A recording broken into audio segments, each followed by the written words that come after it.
Reverend Stachelle Bussey, where I live, in my head. No, Louisville, Kentucky. Tell me about growing up. Tell me about your childhood.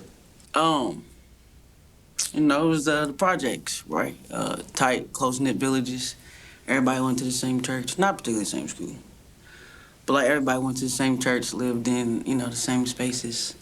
And yeah, that was a community, you know, fish fries and donut sales and being in church a lot. And, yeah, that was community. That was, you know, the village. What did you learn about faith growing up? Man, I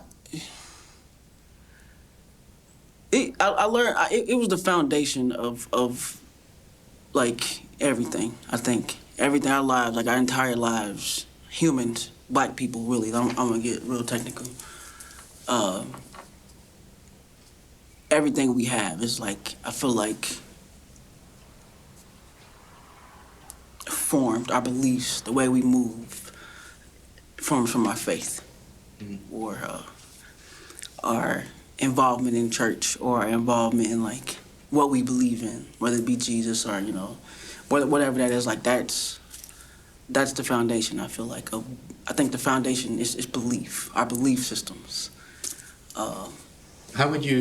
What is faith for you today? What does that mean? Man, from what it was, I remember being like 15 years old, and I had this, back then it was a question. Like now, the older I get, I know it's a conviction.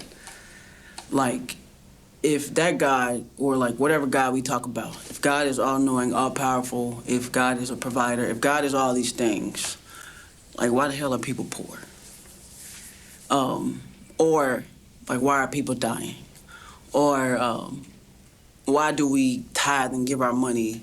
Or like, why are we taught this principle of giving our money to church? I'm like 15 years old at this point, right? I'm not supposed to be asking these questions. Like, it was like, the culture is like, no, give, you know, and then God will give back. Or like, if you tithe and if you're a good steward over your money, like this is how you steward your money, like you give to the church. And a lot of people, you know, including my own family, like would give, like would meet these requirements of tithing, right, of financially giving, which I'm not opposed to.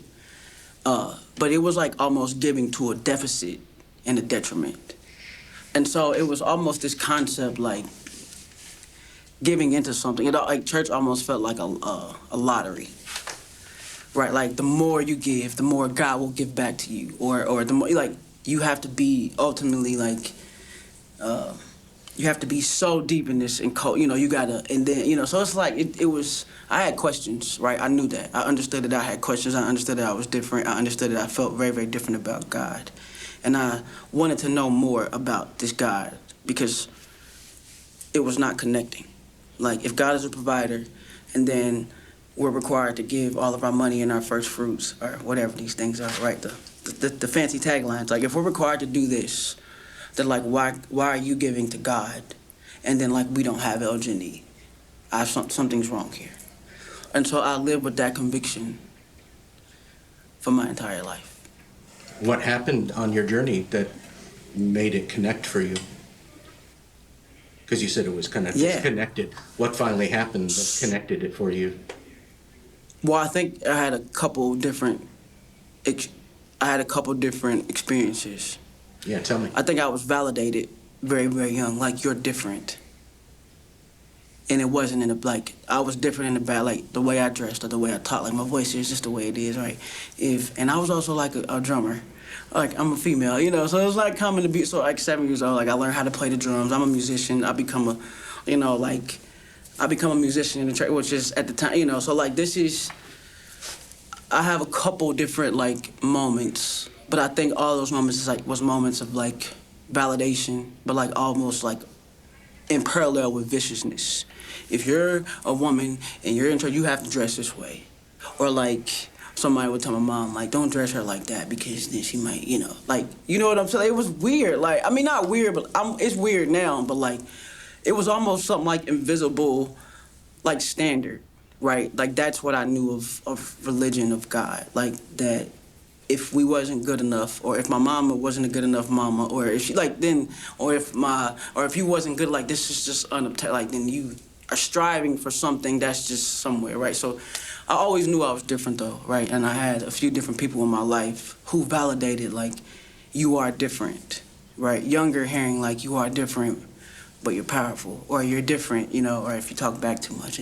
You see the things on Facebook like, where's all the people who got like talk back too much or talk too much on their report? So those kind of things are. So it was like, it wasn't like, it was a validation, like, and then that I was different, but it wasn't okay to be different. It was, you're different.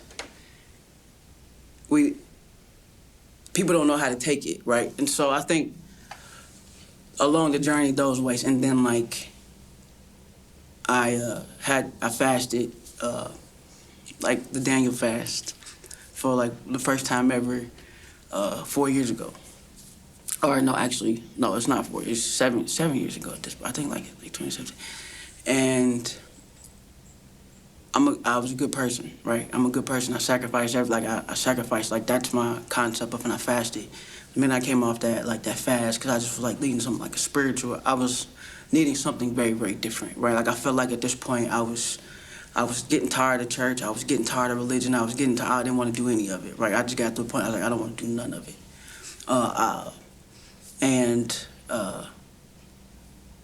I got back in to a different type of church. I was like in a multicultural setting, which is very, very different. And I just needed something different. Like I felt empty. Like I didn't, and so I fasted. The minute that fast was done, like a few days later, like someone like broke into my apartment and then stole like my car. It was crazy. It was like the weirdest experience ever. And then I went on tour because I thought that's what I wanted to do with my life. I wanted to be a musician on tour. So I was touring with a band.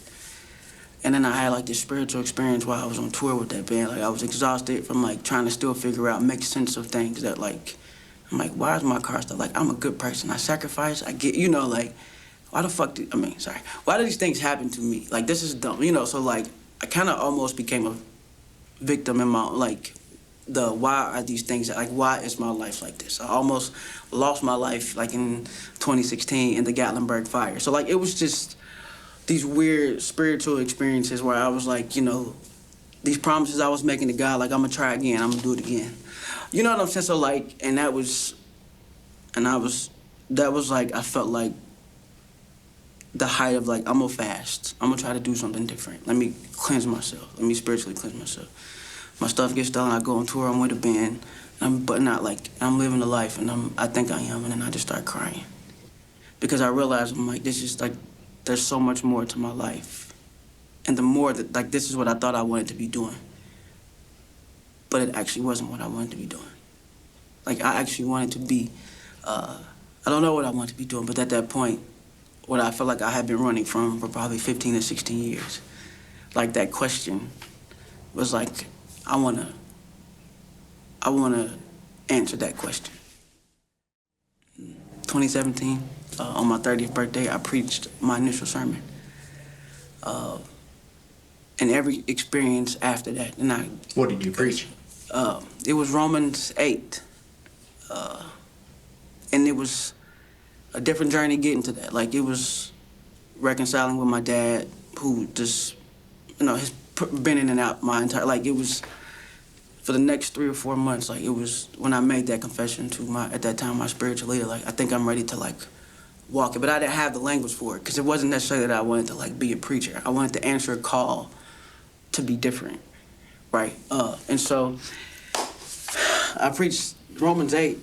You have to tell me what Romans 8 is. Therefore, there's no condemnation in Christ Jesus, or through Christ, and it keeps going. And Paul talks about suffering, but then he says that suffering somehow makes all things, and then God knows that suffering, but he's making all things work together, right? Like for and as an immature person, that's what I preached. Right? It was a great sermon, but I've not stopped living that since. And so I came to seminary that same week after my birthday. I came to seminary. It was another experience, which I came to seminary because all the fucked up shit that I saw, and I didn't want to be that. So I was trying to run so far from being what I saw, right? The harm, the lying, the manipulation, all those things that come with a certain type of culture of church. I didn't want any of that, right? So I came to seminary thinking I was going to get trained to be something very, very different. And then I got a shock of my lifetime. I came here, I wanted these people to tell me what to think. And they didn't do that. Instead, what they did was like, no, you have to learn how to be comfortable with you, and who you are. And we're not going to tell you what to think. We're going to actually give you tools to work out what it is you believe, to form your theology about who God is and who you are to God and how, your role is important. Like, you figure it out. So here's all the tools, right? I struggle with that, right? I was reading Hebrew, so all of a sudden I'm getting this education. I'm like, this is not what I came here for. I didn't actually come here to get, I came here to be, a better, or I think I'm supposed to be better, but that's completely what the seminary experience wasn't. It was the complete opposite. It made me a better individual. It gave me the tools. It gave me a conviction. It gave me a platform, right? Then gave me the ability to articulate what I believed and to actually and then it challenged me to live that out. What do you believe today? So what I believe today is that Jesus was away from all the religious-y stuff. I think Jesus' purpose was to upset every system that was keeping people oppressed. And when people talk about, the cute breaks, what would Jesus, all these other things, I see Jesus as this, revolutionary, right? As not this soft guy, blonde hair. That's not what I see. I see a guy who's these systems are effed up, right? He couldn't ignore it, right? As a spiritual person, you cannot look at a system. You cannot look at things you cannot look at manipulation. You cannot look at these things that are happening. You don't look at oppression and turn your head. You look at oppression and you do something about it. You do something about the system. Jesus literally disrupted systems because power wins with systems, right? Jesus upsets power systems who actually think they have power, right? And so I think that's who Jesus is, right? That's my conviction. I'm here to upset every system that keeps people thinking that they're less than, that they're other, right? Because that's what systems do. They other people, right? They other the hell out of people. If you're not this, if you don't have the American family, if you don't have this look, if you don't have this, then you don't belong somehow, right? So I came here, Jesus' job was to say, everybody belongs, right? Everybody, Jesus comes and he removes the red tape, right? And how does he remove the red tape? He moves in his own way. He doesn't try to go have huge conversations with people who was in charge. If somebody's blind and he has the resources to make them see, you know what Jesus does? He doesn't call a meeting. He just makes them see. Tell me about the work, because it started here for you, right? Yeah, I started a little seminary. And so I was reading books and some of these books talked about community work. Newen is one of the guys I like to read, and he says that our job here on earth is to be wounded healers. And so... which person is this? Newen. Oh, yeah. Yeah, Newen. Henry. Yeah, Henry Newen. And our job, and that's a charge that I take, right? Some people assimilate themselves. I don't assimilate, right? I come to seminary and I'm as I'm beginning to learn who I am, who God is to me, then I am actively being healed through this process of all the other stuff that was of the harm that was created, right? But I'm coming into myself. I'm coming into know. So like these are all these things, and I have a class on evil, and I go to Vanderbilt, and I'm like, oh, and so then I see these like bivocational like ministers and preachers who like they like counsel people, but then they're also like, I'm like, whoa. So like I see this, and I'm like, man, like this is possible. So I'm here, and I'm like reading Henry Newen, and he's like, there's 3 steps to helping people who are basically in under-resourced communities. Or toxic charity, right? Like he has all these terms where he's like, we can have food pantries, but that if that actually doesn't meet the need of the community that you're serving, then you're just doing nothing. So that's what it was. Like I came into the Hope Bus like saying like, how do I meet the needs of the people? Like what are the needs? But rather than just putting some generalized thing together, how do we meet the needs of people, right? So Newman talks about that. Like, are people in emergencies? Are they in? What are they actually like? What level are they in, right? And our goal is to make people sustainable, right? Not that they keep coming back over and over. Like that's not helping. So yeah, like don't enable people, right? Like, so yeah, like that's so I'm like I don't want to do a traditional church internship. I want to do something different.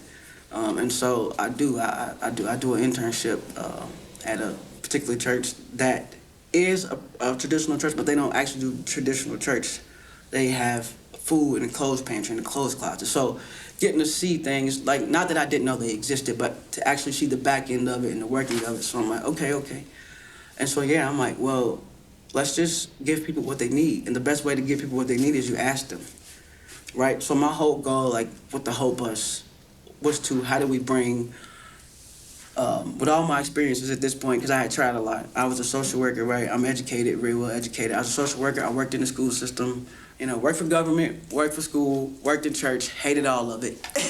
How do I get all of these? Like, how do I create something that gets these 3 systems talking? How do I build a pool where everybody can jump in, and that ultimately like helps build the community?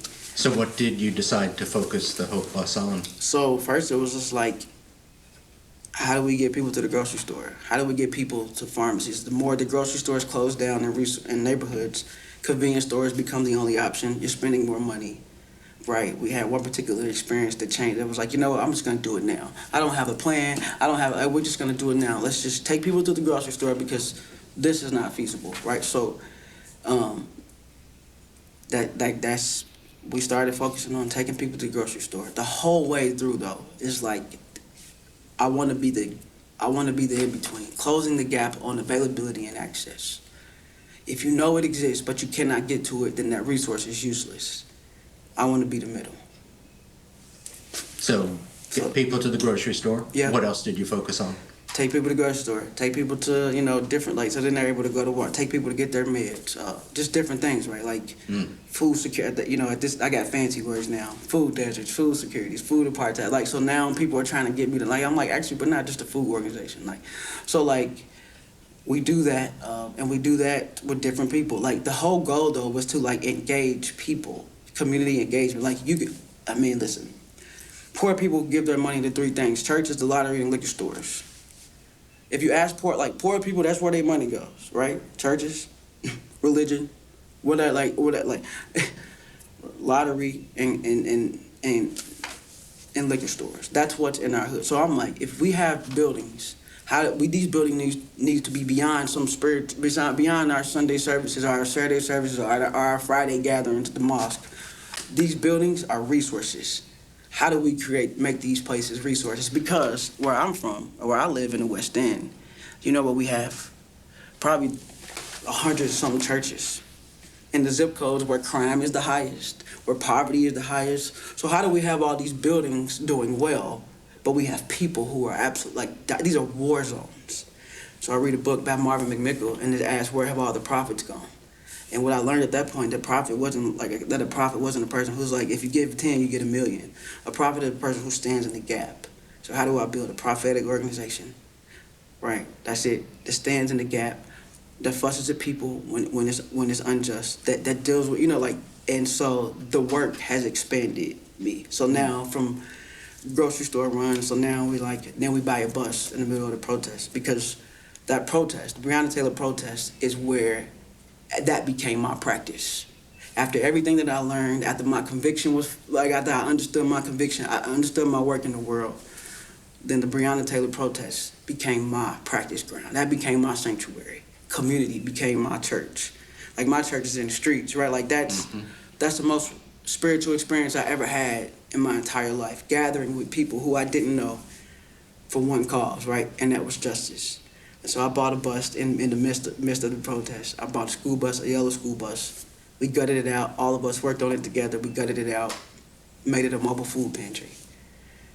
And we took food to people, right? Especially during COVID, where people couldn't get to places and access. So we took food to people. And then the need kept expanding. And then we started working on housing resources. And then we get into, working with the houses community through somebody I met in the protest. Like, this is my faith being lived out at this point. Faith in community, right? Like, there's no other, the building inside the church, yeah, but then that was closed. So now nobody can go, right? And I think all of us learned really quickly that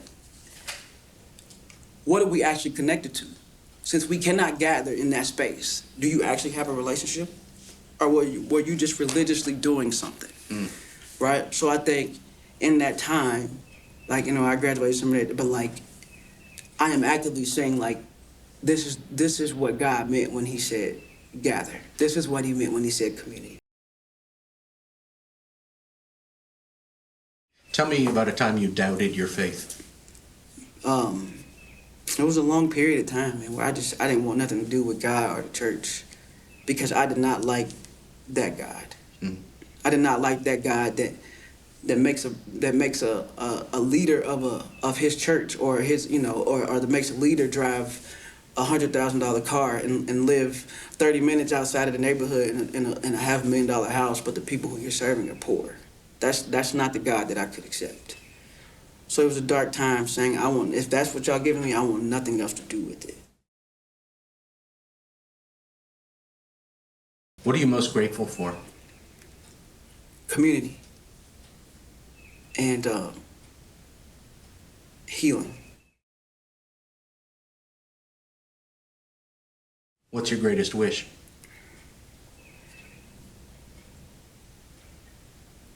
That people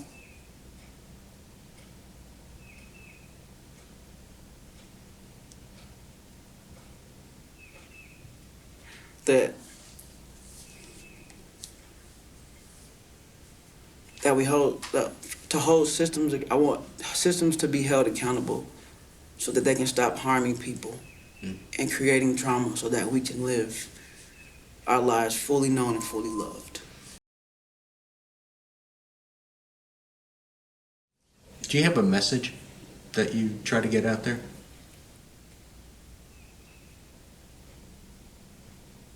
I think so. What is it? My message is about hope. Hope is not cute. We romanticize it a lot. And that's why I started the Hope Bus, because I want to take the cuteness out of it. What I want to tell people, that hope isn't cute. Hope in my community, for people who look like me, is sometimes deciding which choice is harder, even though they're both hard choices. That I want people to stop, looking at hope as this, it's just something that you can have. No, it's gritty. It's grief. It's am I gonna get milk, or am I gonna get gas? I don't want people to romanticize hope. I want people to stop doing that, acting like that's something that you can just give. Nah, it's not that. We are looking at a society where hopelessness has infected everything that we do. Because people romanticize it, and when it's not good, then it's not hopeful, but that's not true. Actually, hope is like one hard choice after the other. Hope is working until it materializes, right? In people, we are how it materializes. God, right? I love interfaith, but God wants us to be in community. It doesn't matter it doesn't matter if it's Buddha. I don't care about any of that. At the end of the day, right? God wants people to live fully loved, fully known, right? Comfortable, not oppressed. He wants people to be free. to be who they are, right? And so that's what I want to tell people. Hope isn't cute. Don't romanticize it. It's making one hard choice after the next hard choice. And then having just a little bit of light left, having the one thing that is your light that says today, instead of selling drugs, I'm going to actually try to get on the bus and get a job. Something different, because I want to be here for my kids. Tell me, I really was moved by this idea that you felt different, and then you said you eventually felt different and powerful. Yeah. Did it take a long time to feel the powerful part? Yeah. I'm still learning that I'm powerful. But anybody who's free is powerful, because we don't teach freedom. We think we have this convoluted version of freedom. Like, and really what freedom means is not like you're not it's like that you can't be controlled. Money doesn't control me. Religion cannot, like, you feel what I'm saying? Like, I cannot, none of that stuff matter. Like, you can't threaten me with stuff. Don't be like, to hell with that. But like, at the end of the day, like, I'm me. And I'm gonna be me in every space that I enter, right? And the less they can control you, the more powerful you are. When I show people the picture we're going to make of you, Yeah. What do you want me to tell them about you?